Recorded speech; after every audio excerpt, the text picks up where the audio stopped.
ባይብል ሙዚየም በሩ ላይ ነው ያለነው። 3 ሚሊዮን በላይ ካቶሊክ፣ ጂዊሽ፣ ፕሮቴስታንት፣ ኦርቶዶክስ አዲስ አበባ ከተማ ላይ አንድ ሙዚየም ኦፍ ዘ ባይብል ቅርብ ያለ ጠበል ቅጠል ይነከርበታል ይባላል። ባህላችን፣ ካልቸራችን፣ የኢትዮጵያ መጽሐፍ ቅዱስ ከዚህ ሙዚየም ጋር የተያያዘ ብዙ ነገር አለ። መጽሐፍ ቅዱስ የሚለው ግዕዝ መጽሐፍ ቅዱስ የሚባለው ያልተዘመረለት ትርጉም ነው ብዬ ነው የምለው። አሁን የምንገኘው ባይብል ሙዚየም በሩ ላይ ነው ያለነው።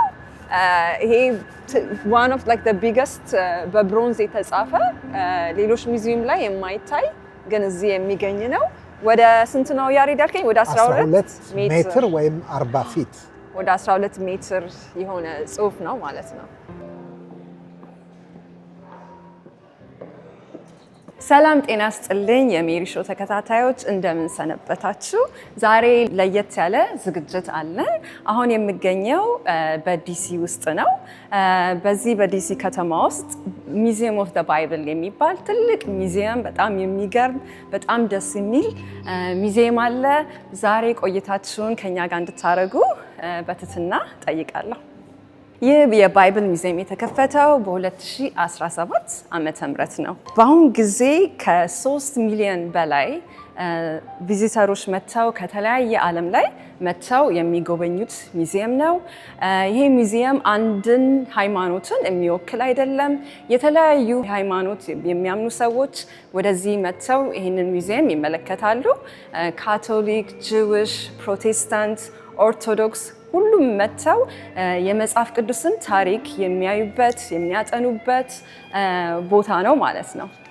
ይህ ሙዚየም በጣም ትልቅ ነው። 430 ስኩዌር ፊት ላይ ነው ያለው።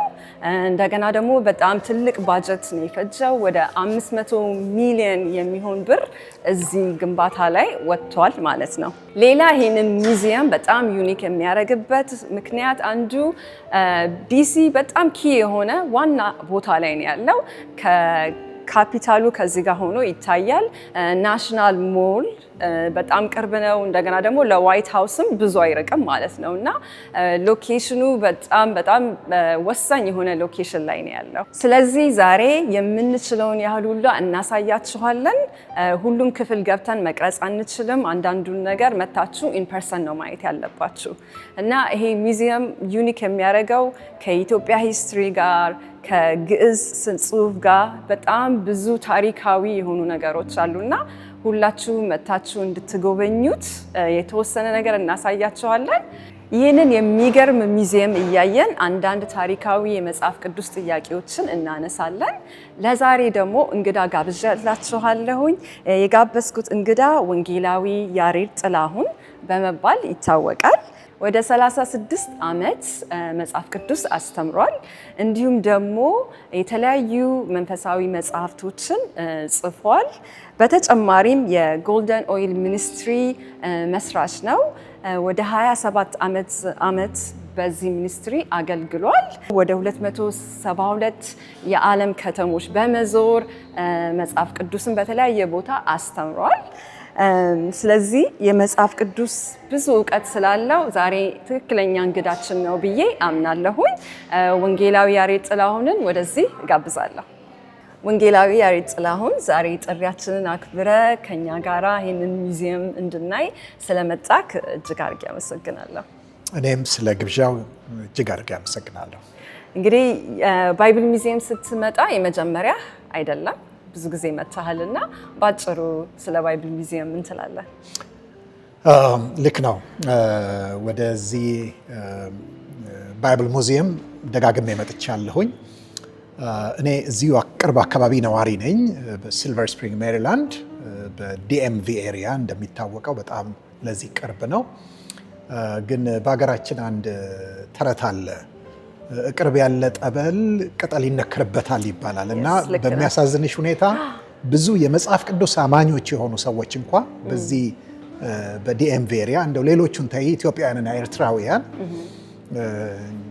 እንግዲህ ከ500፣ 600፣ 700 ሺህ በላይ ይገመታሉ። ግን ምን ያህሎቹ መጥተው እንዳዩት አላውቅም፣ ምክንያቱም ቅርብ ያለ ነገር ስለሆነ። ነገር ግን ከዓለም ዙሪያ በጣም ከሩቅ ቦታዎች ሳይቀር ሰዎች እየመጡ የሚያዩት በዓለማችን ላይ በመጽሐፍ ቅዱስ ላይ ብቻ ከተሰሩ ሙዚየሞች ዋነኛው ትልቁ እንደገናም ደግሞ በጣም ብዙ መረጃዎች ብዙ ታሪኮች በውስጡ ያዘለ የሙዚየም ነው። ስለዚህ ልክ ነሽ፣ መጥቼ በደንብ አይቼዋለሁ። እኔ መጽሐፍ ቅዱስ አስተማሪ ሆኜ ቅርቤ ሆኖ አለማየት አልችልም፣ ወንጀል ይሆናል ካላረክ። ስለዚህ እንግዲህ የኛም ዋና ዓላማችን ዛሬ ይሄንን በትንሹ አሳይተን ሰዎች ደግሞ መተው እንዲያዩት ኢንካሬጅ እናደርጋለን። እንደገና ደግሞ አሁን ኢትዮጵያ የሚለው የኛ አገር ባህላችን፣ ካልቸራችን የኢትዮጵያ መጽሐፍ ቅዱስ ከዚህ ሙዚየም ጋር የተያያዘ ብዙ ነገር አለ። እሱን እንግዲህ እየሄድን እናያለን ማለት ነው። በጣም ጥሩ። ስለዚህ አሁን ወደ 4ኛ ፎቅ እንሂድና እናሳያቸዋለን። ደስ ይለኛል።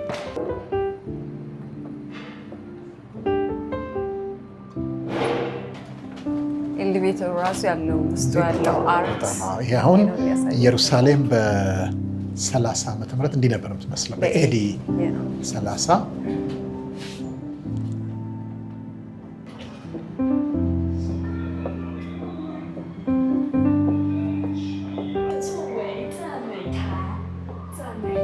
በዓለም ቋንቋዎች ሙሉ። ስለዚህ መጽሐፍ ቅዱስ የሚለው ይሄውና።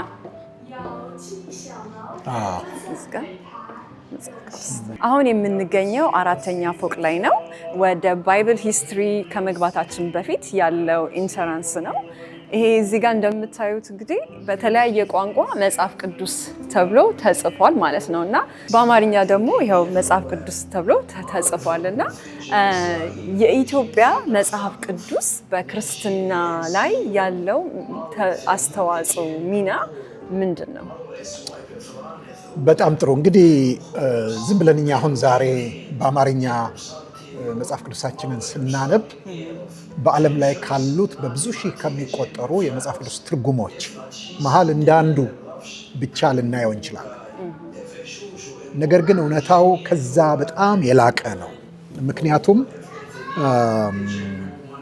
እውነት ለመናገር በኢትዮፒክ ባይብል ወይም የግዕዝ መጽሐፍ ቅዱስ የሚባለው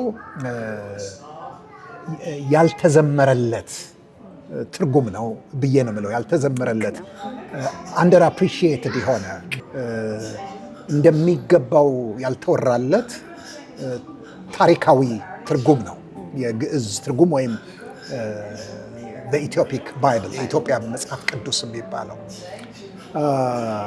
ምክንያቱም ዓለማችን ላይ ከሚገኙት በጣም ጥንታዊ ከሆኑ ጥቂት መጽሐፍ ቅዱስ ትርጉሞች ውስጥ አንዱ ነው እና ይህ መጽሐፍ ቅዱስ በዘመናት ውስጥ እንግዲህ የጀመረው ከ300 ምናምን 4ኛው ክፍለ ዘመን አንስቶ ነው። ከ4ኛው ክፍለ ዘመን ኢትዮጵያ በሁለተኛ ደረጃ በዓለም ታሪክ ውስጥ ክርስትናን እንደ መንግስት እምነት አድርጋ የተቀበለች አገር ስትሆን ከጥቂት ጊዜ በኋላ መጽሐፍ ቅዱስ ምናልባት 400 ምናምን 5ኛው ክፍለ ዘመን መጀመሪያ አካባቢ በግዕዝ ተተርጉሟል። ይህንን ስናስብ የምናነሳቸው በጣም ግዙፍ ስሞች አሉ። ለምሳሌ ንጉሥ ኢዛናን አለማንሳት አንችልም። ንጉሥ ኢዛና ክርስትና ወደ ኢትዮጵያ እንዲገባ ክርስትና ከተቀበሉ ነገስታት የመጀመሪያው ነው። እንደገናም ደግሞ ወንጌልን ይዘው የመጡትን ደግሞ ፍሬምናጦስ በትክክለኛ ስማቸው ደግሞ በኢትዮጵያዊ ስማቸው ደግሞ አቡነ ሰላማ ከሳቴ ብርሃንን የፈነጠቁ በመባል ይታወቃሉ። ለመጀመሪያ ጊዜ ወንጌልን የሰበኩት እሳቸው ናቸው። ስለዚህ ከዛን ጊዜ በኋላ የግዕዝ መጽሐፍ ቅዱስ በዓለም ታሪክ ውስጥ የነበረው ሚና በጣም ከፍተኛ ነው። ስነ መለኮታዊ ሚና ነበረው፣ ስነ ጽሑፋዊ ሚና ነበረው፣ ባህላዊ ሚና ነበረው፣ ደግሞም ሚሽናል ወይም ተልእኳዊ ሚና ነበረው እና እነዚህን በምንመለከትበት ጊዜ እንዲያውም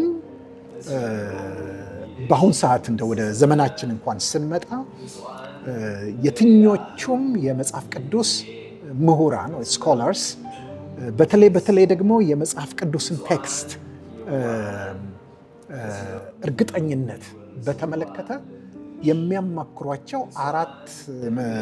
5 ጥንታዊ ትርጉሞች አሉ። ለምሳሌ የግሪኩን፣ የvulgate የላቲኑን፣ ሲሪያይክ የሚባለውን፣ በአራተኛ ደረጃ የኢትዮጵያውን።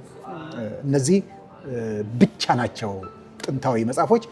የሚገርምሽ በአራተኛው ክፍለ ዘመን በአምስተኛው ክፍለ ዘመን መጽሐፉ ብቻ ሳይሆን የኢትዮጵያ መጽሐፍ ቅዱስ በግዕዝ ከዛ በኋላ ደግሞ ቆየት ብሎ ገሪማ ጎስፕል የሚባል በግዕዝ የተጻፈ በዓለም ላይ ብቸኛው ነው።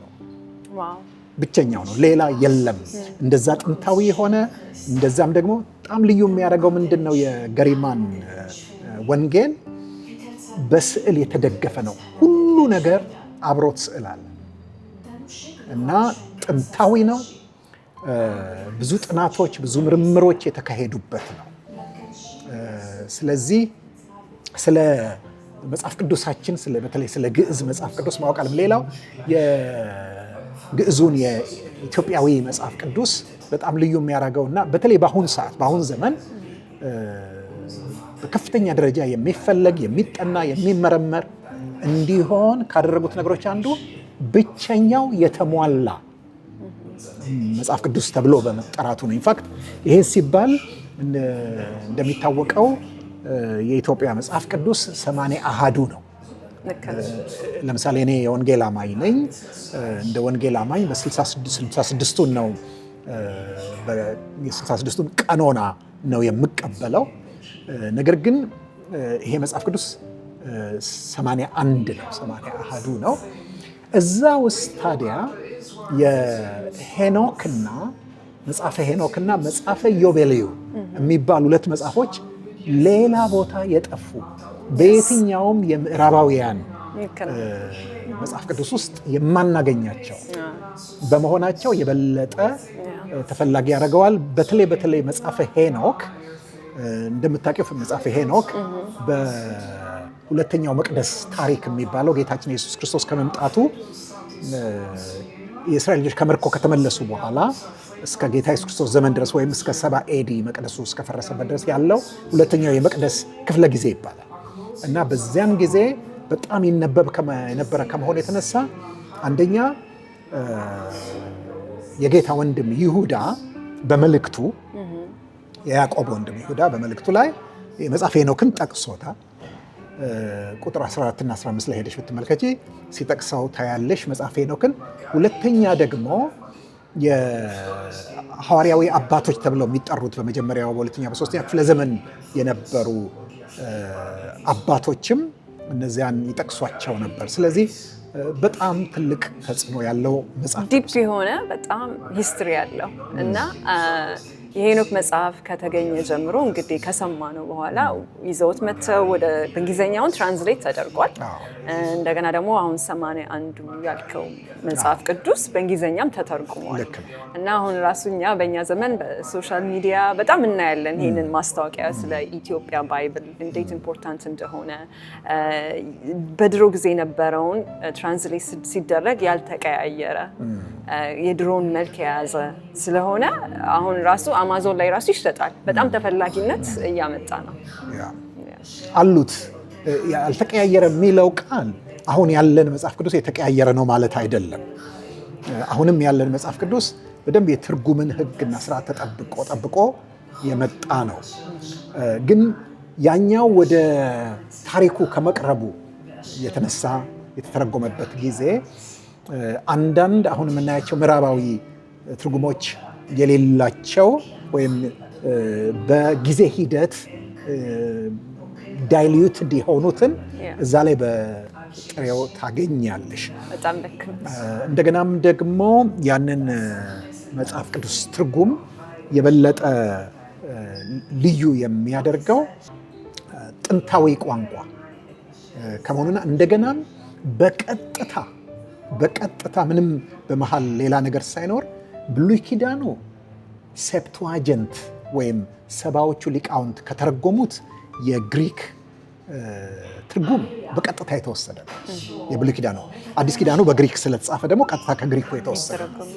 ስለዚህ ቀጥተኛ ትርጉም መሆን የበለጠ ዋጋ ይሰጣል።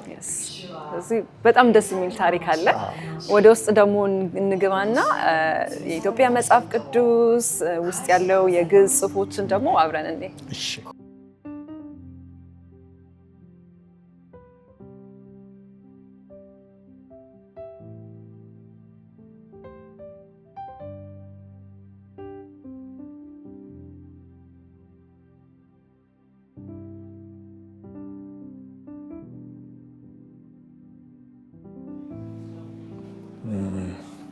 እንግዲህ እዚህ ጋር መጽሐፍ ቅዱሶቹ በዲኖሚኔሽን የተቀመጡ ናቸው። አሁን ስለዚህ የሚጀምረው ከሂብሪው ነው። እንግዲህ ይሄ የብሉይ ኪዳን ኦሪጂናል ማኒስክሪፕት ጽሑፍ ነው። ሰማሪታን ባይብል የሚባል አለ፣ ካቶሊክ ባይብል፣ ፕሮቴስታንት፣ ኢስተርን ኦርቶዶክስ፣ ኦሪየንታል ኦርቶዶክስ እና አሲሪያን እነዚህ ናቸው መጽሐፍ ቅዱስ በታሪክ ጥንታዊ እንትኖቹ ያሉት። ስለዚህ የኛ የሚገኘው ኦሪየንታል ውስጥ ነው። ኦሪየንታል ኦርቶዶክስ ባይብል ውስጥ ነው። እዛ ውስጥ እንግዲህ ቅድም አስቀድሜ ስነግርሽ እንደነበረው አርሜኒያን፣ ሲሪያይክ፣ ኮፕቲክ እና ኢትዮፒክ ናቸው እነዚህ አራቱ። ከነዚህ ውስጥ ደግሞ በጣም ጥንታዊው ከኮፕቲክም የሚቀድመው ከአረቢክ ቨርዥኑም የሚቀርበው ኢቭን ከሲሪያ የሚቀድመው ኢትዮፒክ ነው። ጥንታዊ ነው ማለት ነው። ያው እዚህ ጋር እንደምናየው በአማርኛ የአማርኛ መጽሐፍ ቅዱስን ራሱ እዚህ ያስቀምጠውታል፣ ኦሪጂናል ድሮውን ማለት ነው። ስለዚህ እዚህ ጋር ከምናየው አንጻር ራሱ ኢትዮፒክ እና አርሜኒያን one of like the oldest የቆዩ ልክ ነው የክርስትና ሃይማኖት ሁለቱ ናቸው። በአገርም ደረጃ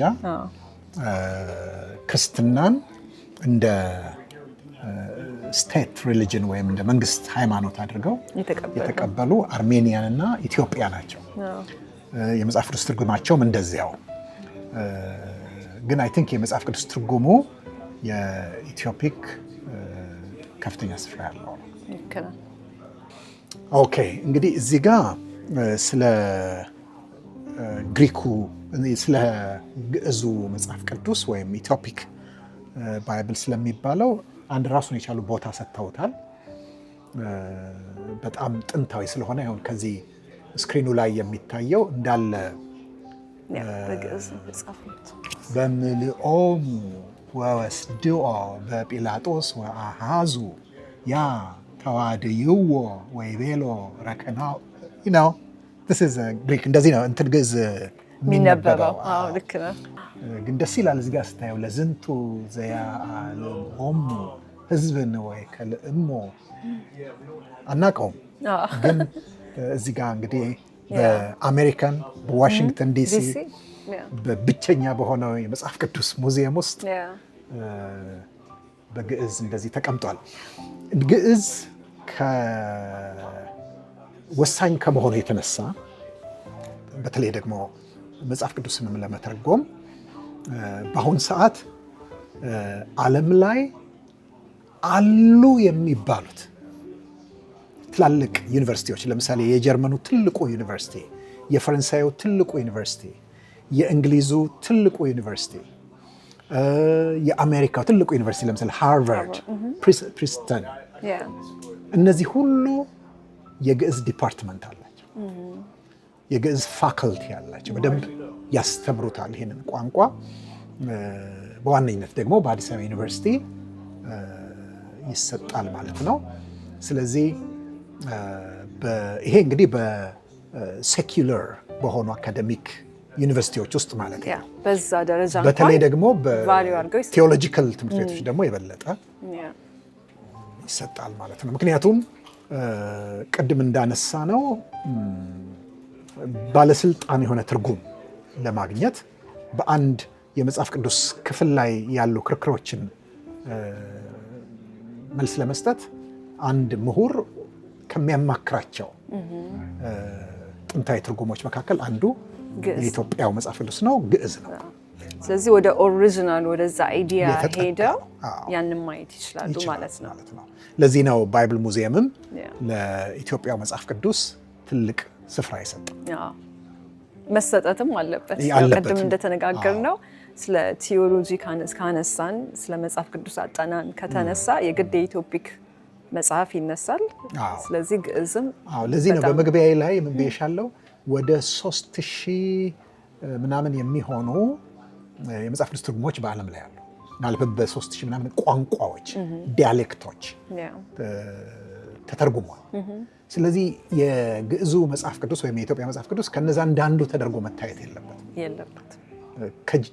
ከጀማሪዎቹ ከጥንታውያኑ እንደገና ደግሞ በጣም ብዙ ከተሰራባቸው ቅድም እንዳልኩት እንደ ገሪማ ወንጌል ብዙ ከተሰራባቸው አንዱ ነው። ለዚህ ነው ትኩረት የሚሰጠው።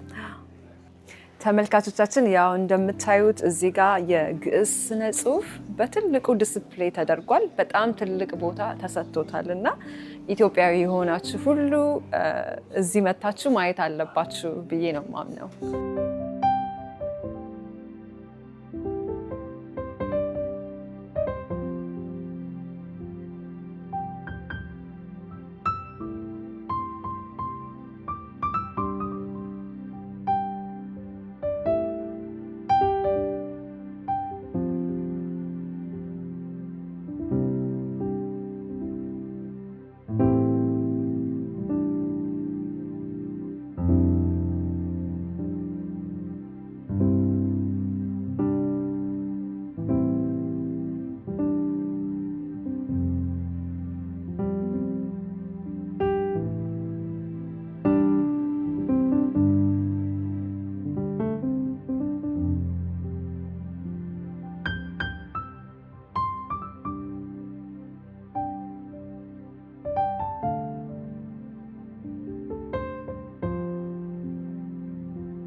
እንደዚህ ባይ ዘ ወይ ድሮ መጽሐፍ ቅዱስ እንደዚህ ነው። እንደዚህ ተጽፎ የሚቀመጠው አንዳንድ መጽሐፍ ነው። አሁን አንዱ ኢሳይያስ ሊሆን ይችላል። በጣም አየሽው ቲክነሱን እና አንዱን ለማጻፍ በጣም ውድ ነበር ማለት ቢያንስ አሁን በቆዳ ላይ ሲጻፍ ትንቢተ ኢሳይያስን ለመጻፍ 30 ፍየል መታረድ ይኖርበት ቆዳ ላይ በሚጻፍበት ጊዜ በቆዳም እንደገና ደግሞ ፓፒረስ በሚባልም ከፕላንት በሚሰራ መጻፊያ ነበር የሚጠቀሙት። ግን ይሄንን የሚጠቀሙት በጣም በብዛት አይሁዳውያን ናቸው እና እዚህ የምናየው በሙሉ የአይሁድን የስነ ጽሁፍ ታሪክ የሚያሳይ ነው። ለምን እንደሆነ አላውቅም። እዚህ ጋር ኢትዮጵያ ይላል። እንትን ነው ይሄ ኤንሸንት እንትን ሜዲትራኒያን ወርልድ የዛን ጊዜ እኮ ዓለም ሲባል ዓለም ሁሉ ሲባል ሜዲትራኒያን ማለት ነው በዛን ጊዜ። ኦኬ the then known world የምንለው ሜዲትራኒያን ነው እና እዛ ውስጥ ኢትዮጵያም አለች። እነዚህ ቢብሊካሊ የሆኑ አገሮች ናቸው። ስለዚህ ሁልጊዜ ኢትዮጵያ እዛ ውስጥ ኢንክሉድ መሆን ብቻ አይደለም ትልቅ ስፍራም አላት። ምክንያቱም ጁዳይዝምን አስቀድማ ተቀብላለች። እንዲያውም ምናልባት በሀገር ደረጃ ጁዳይዝምንም የተቀበለች ቀጥሎ ክርስትናንም የተቀበለ ሌላ ሀገር ያለም አይመስልም። እና መጽሐፍ ድሮ የሚቀመጡት በእንደዚህ አይነት መንገድ ነው። ለምሳሌ የኢሳይያስንም መጽሐፍ ሰጡት። በተረተረውም ጊዜ እንዲህ ተብሎ የተጻፈውን አገኘ የሚለው ይሄንን ለማሳየት ነው።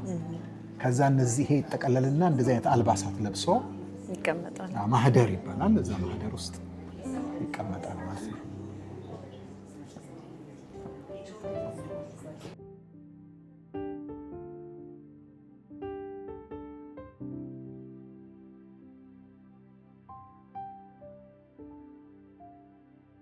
አሁን የምንገኝበት ቦታ ስለ መጽሐፍ ቅዱስ ትራንስሌሽን የምናይበት ቦታ ነው።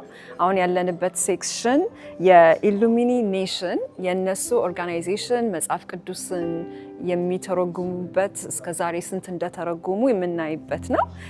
በዓለም ላይ እንግዲህ ወደ 7000 ቋንቋ አለ ተብሎ ይገመታል። ከ7000 ውስጥ ወደ 3700 ትራንስሌት ተደርጓል። ባይብል በተለያየ ቋንቋ ወደ 3700 ተተርጉሟል ማለት ነው። ስለዚህ እንግዲህ ወደ 4000 የሚሆን ገና ይቀራል ማለት ነው። ወደ 4000 የሚሆን በተለያየ ቋንቋ የመተርጎም እንግዲህ ፕሮጀክት ይዘዋል እና ባይብል በተለያየ ቋንቋ መተርጎሙ ምን ያህል ነው ጥቅም ያለው? ዋው እንግዲህ አገሮች ወደ 198 ቢሆኑም እንኳ ነገር ግን ቋንቋዎች ብዙ ናቸው። ምክንያቱም በአንድ ሀገር ውስጥ ብዙ ብሔሮች፣ ብሔረሰቦች እና ዲያሌክትስ ስለሚኖሩ ኢትዮጵያን ተመልከች። አንድ አገር ግን ወደ 82 ቋንቋዎች አሉ። ወደ ህንድ ብትሄጂ ወደ 1000 ይገባሉ። ስለዚህ ብዙ ነው። እንግዲህ ወደ የቋንቋዎች መተርጎማቸው ከጌታ ኢየሱስ ክርስቶስ በማቴዎስ ወንጌል ምዕራፍ 28 ከቁጥር 16 እስከ 20 ከሰጠው ታላቁ ተልእኮ ጋር የተያያዘ ነው። ምክንያቱም በዛ ክፍል ላይ ስልጣን ሁሉ በሰማይና በምድር ተሰጠኝ፣ እንግዲህ ሂዱና አሕዛብን ሁሉ በአብ በወልድ በመንፈስ ቅዱስ ስም እያጠመቃችኋቸው ያዘዝኳችሁንም ሁሉ እንዲጠብቁ እያስተማራችኋቸው ደቀ መዛሙርት ያድርጓቸው፣ እነሆ እኔ እስከ ዓለም ፍጻሜ ድረስ ሁልጊዜ ከእናንተ ጋር ነኝ ይላል። እዛ ጋር እንግዲህ ሂዱና አሕዛብን ይላል። አሕዛብ የሚለው ቃል ኤትኖስ ነው የሚለው የግሪኩ ቃል። ኤትኖስ ማለት አንድ ኤትኒክ ግሩፕ ማለት ነው። ኢች ኤንድ ኤቭሪ ኤትኖስ። ስለዚህ ኤትኖስ ማለት የራሳቸው ቋንቋ ያላቸው፣ የራሳቸው መግባቢያ ያላቸው፣ ራሳቸውን እኛ ሌሎቹን እነሱ ብለው የሚጠሩ በባህልም በልማድም አንድ ማህበረሰብ ማለት ነው። ስለዚህ ሂዱና ማህበረሰብን ድረሱ ነው ያለው እንጂ አገር ድረሱ አይደለም ያለው። ለምሳሌ ኢትዮጵያ መጥቶ ወንጌል ስለተሰበከ በአማርኛ ሰዎች ወንጌልን ስለሰሙ ታላቁ ተልእኮ ተሳክቷል ማለት አይደለም። እንደምታውቂው ቅድምም ስንል እንደነበረው ኢትዮጵያ ወንጌል መጀመሪያ እንግዲህ በኢትዮጵያዊ ጃንደረባ ከዛም በኋላ ደግሞ በፍሬምናጦስ በኩል ድሮ የደረሳት ሀገር ናት አይደል ብለን የምናስበው። ነገር ግን ደግሞ በአሁን ሰዓት በዓለም ላይ አንሪችድ ፒፕል ግሩፕ በብዛት የሚገኙባት ሀገር ኢትዮጵያ ናት። ምን ማለት ነው? አልተደረሱም ተብለው የሚባሉ አንድ ማህበረሰብ አልተደረሰም የሚባለው ቢያንስ 2% የህዝቡ 2% አማኝ ሲሆን ወይም ደግሞ አንድ ጠንካራ ቤተክርስቲያንና ደቀ መዛሙርት ሲኖሩ ነው እንደው ተደርሷል ብለን የምንለው። ስለዚህ የሌላቸው በጣም ወደ 30 ምናምን የሚሆኑ ማህበረሰቦች ያሉባት ሀገር ናት። ስለዚህ ጌታ ኢየሱስ ክርስቶስ የሰጠውን ታላቁን ተልእኮ ለመፈጸም መጽሐፍ ቅዱስን ቢቻል ሙሉውን ማለት ብሉይም አዲስም እንደው ያን ማድረግ እንኳን ባይቻል አዲስ ኪዳንን ወደ የቋንቋዎች ሁሉ መተርጎም የግድ ይላል። ኢትዮጵያ ውስጥ 82 ቋንቋዎች ካሉ በ82ቱም ቋንቋ ወንጌል መድረስ መቻል አለበት። ስለዚህ የግድ ነው፣ የታላቁ ተልእኮ አካል ነው። ደስ ይላል እንዴት እንዳያያዝከው ከመጽሐፍ ቅዱስ ጋር። ይሄ ራሱ አንድ ተልእኮ እንደሆነ ነው አሁን ያሳየን። ስለዚህ ወደ 4000 ይቀራል ብያለሁ። ስለዚህ ብዙ ስራ ገና ይጠብቃል ማለት ነው። አይ ቲንክ ይሄ ፕሮጀክት ቅድም እንዳልኩኝ ፋውንዴሽን ናቸው። እዛ ሄዶ ዶኔት ማድረግ ይችላል። ሶ ኤኒባዲ ይሄንን ፕሮጀክት ሰፖርት ማድረግ የሚፈልግ ዶኔት ማድረግ ይችላል። እዚህ ጋር የምናየው ይሄ ባክስ ባዶ የሆነው ያልተተረጎሙት የሚያሳይ የሚቀር ነው እና ሶ የዚህ ኦርጋናይዜሽን ዓላማው በ2033 ተርጉሞ ለመጨረስ ነው ፕላናቸው እንግዲህ እና ለምን 2033 እንደመረጡ አላውቅም፣ ግን ስፔሻል ነምበር ነው ብዬ አስባለሁ። እና ስለ 2033 እስቲ በቲዮሎጂ በዛ አካባቢ ያለው አስተያየት። 2033 በፈረንጆቹ አቆጣጠር እንግዲህ ከስንት ዓመት በኋላ ማለት ነው? አሁን 2026 ነን። ስለዚህ 7 ዓመት ይቀረናል። ምንድነው እንደው ልዩ የሚያደርገው? ማጂክ ነምበር ብዙ ሰዎች ግራ ይጋባሉ። ኢሉሚኔሽን ብቻ ሳይሆኑ አብርሃውት ማለት ነው። በነገራችን ላይ ኢሉሚኔሽንስ ማለት እነሱ ብቻ ሳይሆኑ ብዙ ሌሎችም የወንጌል አገልግሎቶች ያንን 2033ን ግብ አድርገው አንዳንድ ፕሮጀክቶችን እየሰሩ ነው። ለምሳሌ በቅርቡ በኮሪያ ውስጥ የተካሄደ አንድ ትልቅ ኮንግረስ ነበር። በ2033 1 ቢሊዮን ሰዎችን ወደ ክርስቶስ ለማምጣት ታቅዶ የተዘጋጀ ነው። ከጀመሩት ትንሽ ዓመታት አልፈዋል። እኔም በአካል እዛ ላይ መገኘት እድሉ ነበረኝ እና ምንድነው የ2033 ሚስጥር? ትዝ ይልሽ እንደሆነ በ2000 በፈረንጆቹ 2000 ላይ በዓለም ዙሪያ ሚሊኒየም ተከብሯል። እና ሚሊኒየሙ ሲከበር ለምንድነው 2000 ተብሎ የተከበረው? ዓላማው የዓመታት አቆጣጠር ወይም አኖ ዶሚኒዮ ወይም የጌታ ዓመት የሚባለው ወይም እኛ ደግሞ ዓመተ ምህረት የምንለው ከጌታ ከኢየሱስ ክርስቶስ ልደት አንስቶ የተቆጠረ ነው።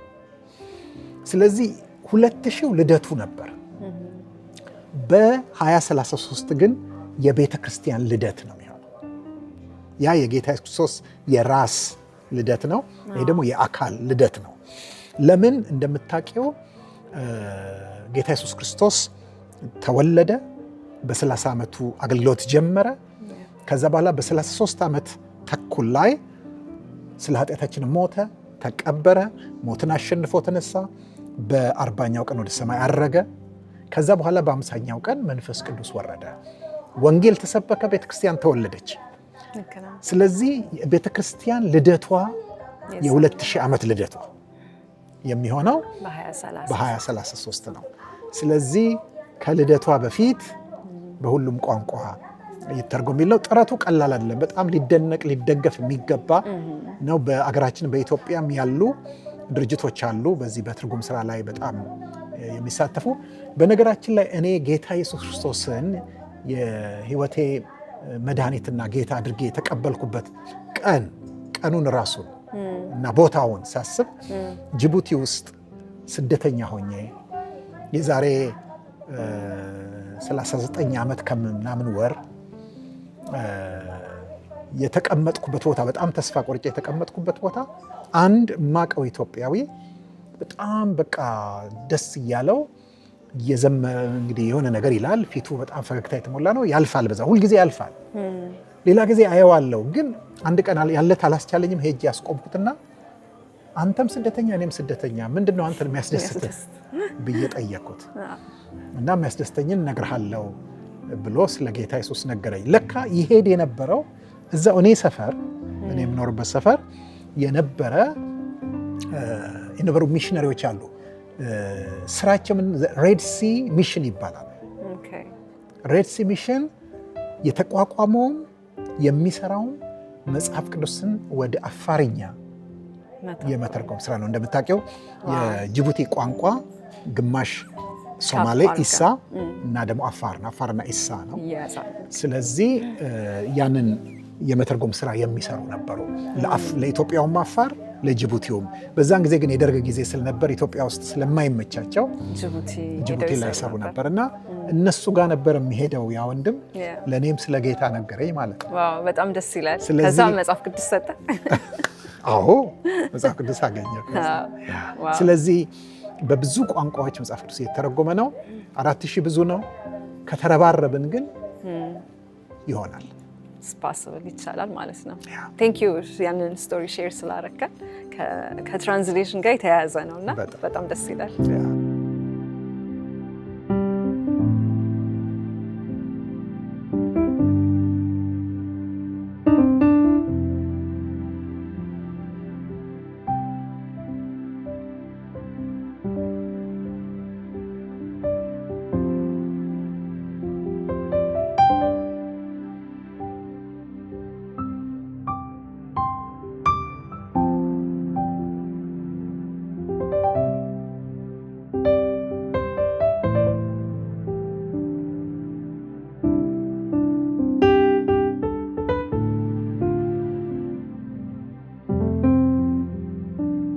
አሁን የምንገኘው ደግሞ የጉተንበርግ ፕሪንቲንግ ፕሬስ ጋር ያለ ነው።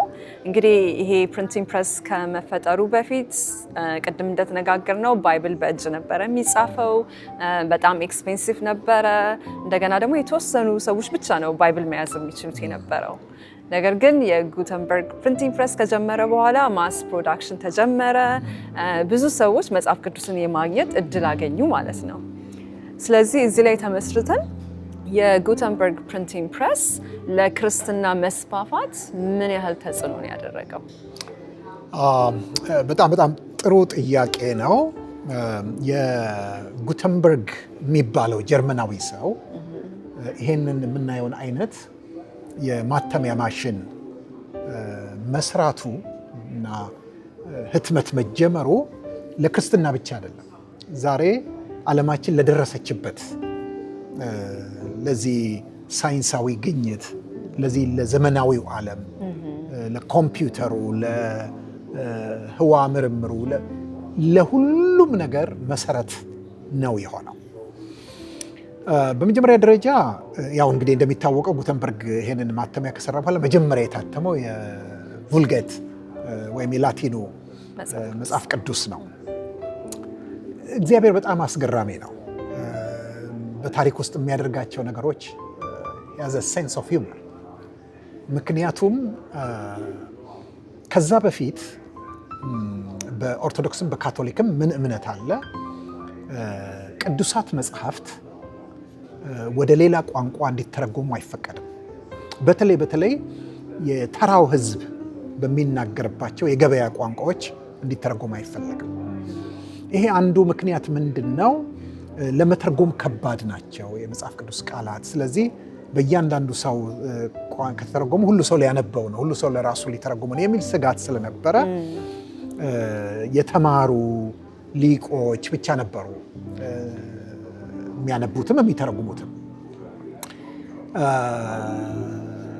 ከዚህ የተነሳ የነበሩት በጥንታውያኖቹ ጽሑፎች በግሪክ፣ በላቲን ብቻ ነበር፣ በዕብራይስጥ እና ያንን ደግሞ ማጥናት ነበረባቸው። ሰዎች ጥቂቶች ናቸው አጥንተው ያንን የሚተረጉሙት የነበረው።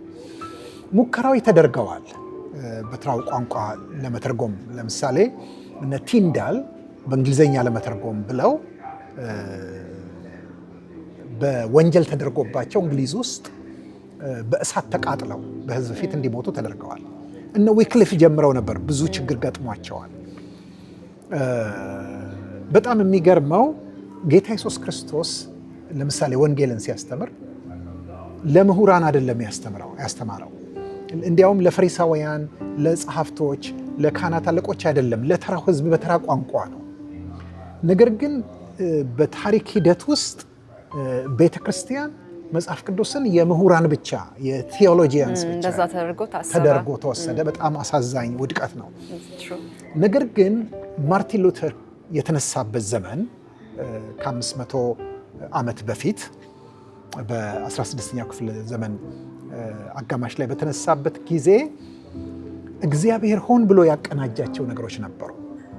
ከነዛ ውስጥ አንዱ የጉተንበርግ መነሳት ነው። ይህንን ማተሚያ መፍጠር ነው። ስለዚህ የመጀመሪያው ሰው ሉተር ወደ ጀርመንኛ ተረጎመው፣ የላቲኑን ትርጉም ማለት ነው። እግዚአብሔር ደግሞ ከጎን ማተሚያ ያዘጋጀ። ስለዚህ መጽሐፍ ቅዱስ ታተመ፣ ተሰራጨ። ያ እንቅስቃሴ በተለይ የፕሮቴስታንት እንቅስቃሴ በጣም በከፍተኛ ፍጥነት በዓለም ላይ እንዲሰራጭ ምክንያት ከሆኑት ነገሮች አንዱ ህትመቱ ነው ማለት ነው። በተጀመረ ወዲያውኑ ፈረንሳይ ደርሷል፣ ወዲያውኑ ስዊዘርላንድ ደርሷል፣ ወዲያውኑ እንግሊዝ ደርሷል፣ ወዲያውኑ ብዙ አገሮች ላይ ደርሷል ማለት ነው። ሌላው በጣም የሚገርመው ነገር ባለፈው በፈረንጆቹ 2000 ሚሊኒየም ሲከበር በዓለም ደረጃ የነበሩ አዘጋጅ ኮሚቴዎች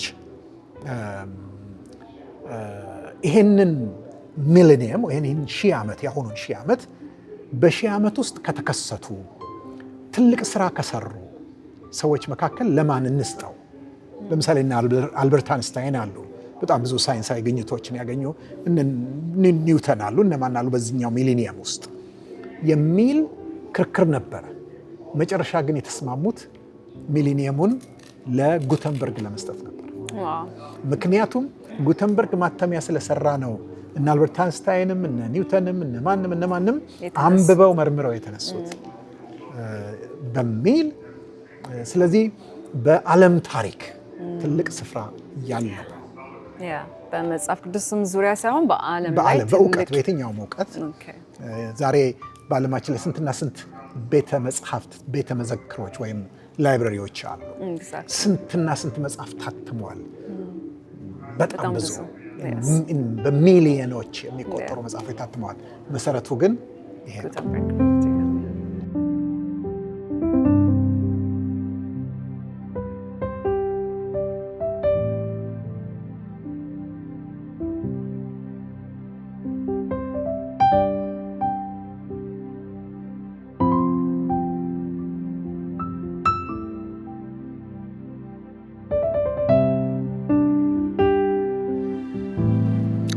እንግዲህ ዛሬ በጣም ደስ የሚል ጊዜ ነበረ።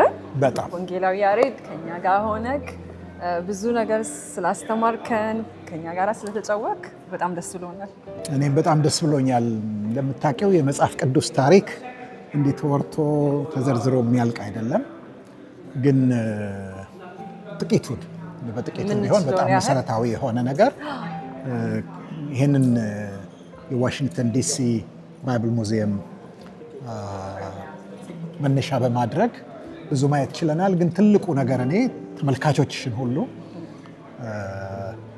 በተለይ እዚህ አካባቢ ያሉ የሌሉም በተለያየ አጋጣሚ ወደ ዋሽንግተን ዲሲ በተለይ ከቤተሰብ ጋር በሚመጡበት ጊዜ ይሄንን ሙዚየም ሳይጎበኙ እንዳይሄዱ እመክራለሁ። በተለይ ኢትዮጵያውያንና ኤርትራውያን በዚህ አካባቢ ያሉ አይተናል እንግዲህ ምን ያህል የግዕዝ መጽሐፍ ቅዱስ ስፍራውን ሁሉ የሞላው እንደሆነ። በጣም የኢትዮጵያ ፕሬዘንስ በጣም ነው ያለው በዚህ ባይብል ሙዚየም ውስጥ። እንዲያውም ከዚህ እኮ አንድ ነገር ተወለደ መሰለኝ። ኢትዮጵያም ውስጥ አዲስ አበባ ከተማ ላይ አንድ ሙዚየም ኦፍ ዘ ባይብል ያስፈልገናል። በዛ ፕሮጀክት ደግሞ እንሳተፋለን። ፈንድ የሚያደርገን እንፈልጋለን። ይኖራሉ፣ በጣም ብዙ ይኖራሉ። ስለዚህ ያስፈልጋል። ደግሞም የእኛ ብቻ አይደለም የሚሆነው እንደ ሀሳቡን የማምጣት ጉዳይ ነው እንጂ የሚሆነው የሁሉም የክርስቲያን ዲኖሚኔሽን ነው። ኦርቶዶክስ ቤተክርስቲያን፣ ካቶሊክ ቤተክርስቲያን፣ አድቬንቲስት ካሉ ደግሞ የጁዊሽም በአጠቃላይ ብቻ ባይብል ቤዝድ የሆኑ የሚጠቀሙበት ይሆናል። የሁሉ ይሆናል። ተመልካቾቻችን የዛሬው ዝግጅታችን ይህንን ይመስል ነበረ። በጣም ደስ የሚል ጊዜ ነበረን። ይሄ በጣም ታሪካዊ የሆነ ቦታ ነው። እንደገና ደግሞ እንደ ኢትዮጵያውያን ይህንን ሚውዚየም መተን የግድ ማየት አለብን። ስለዚህ በዲሲ አካባቢ የምትገኙ እንደገና ደግሞ ከኢትዮጵያ በተለያየ ምክንያት ወደዚህ የምትመጡ ይህንን ቦታ ማየት አለባችሁ ብዬ በጣም አሳስባለሁ። ስትመጡ ደግሞ ረዘም ያለ ሰዓት ይዛችሁ፣ ምክንያቱም በጣም ትልቅ ቦታ ነው። ወደ 6 ፎቅ ነው ያለው። እያንዳንዱ ፍሎር ላይ የተለያየ ኤግዚቢሽን ያለው እና በደንብ ታይም ይዛችሁ እንድትመጡ በትህትና ጠይቃችኋለሁ። ከኛ ጋር ስለቆያችሁ እጅግ አድርገን እናመሰግናለን። በሚቀጥለው ጊዜ ደግሞ ለየት ባለ በሌላ ፕሮግራም እስከምንገናኝ ድረስ ሰላም ቆዩልን።